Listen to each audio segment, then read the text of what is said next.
Já, Kristín, fyrsti leikurinn 6-2, hvað viltu segja um þennan leik? Já, bara okkur vantaði svolítið meiri ákveðni.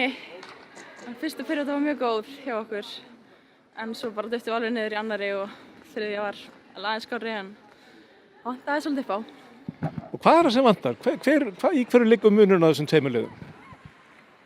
Sko við erum alveg búin að fá margar góðar núna tilbaka, þannig að við þurfum bara að æfa okkur betur saman og vera aðeins ákveðnir og hafa meiri trú á okkur.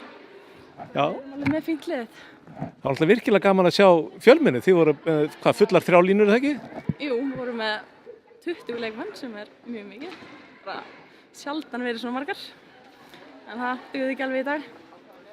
Og heldur þetta sé nokkuð eins og farfuglarnir að það flikkast hérna inn í fyrsta leik og svo ekki söguna meira, hvað heldur þið? Það hefur nú alveg komið fyrir áður en ég vona ekki. Ég vona að þetta haldist bara svona, það væri náttúrulega draumur. Og nú náttúrulega hefur ykkur fækkað um 1 lið sem náttúrulega ansið mikið hérna á Íslandi. 2 lið, heldur þetta verði allt í lagi að spila svona á móti hvor annarri, hvað eftir annað? Já, það verður bara að vera það. Við erum bara að gera sem best úr þessu. Það er leiðilegt að missa úr deildinni en þetta er bara svona. Og svo verður maður bara náttúrulega að spyrja um fjölgun og sérstaklega hjá okkur stelpunum. Hvað þarf til þess að fá fleiri stelpur inn? Það er alveg að bætast eins og yngri flokkana hjá okkur og er alveg margar góðar ungar að koma upp sem er mjög jákvætt.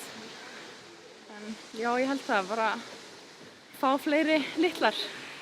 Eins og þessar litlu 9, 6 ára og 7 ára skilurðu í barnastarfið. Það mun alveg gefa mikið. Herðu, glæsilegt. Bara gangi ykkur vel í vetur og við tölum saman aftur. Takk fyrir.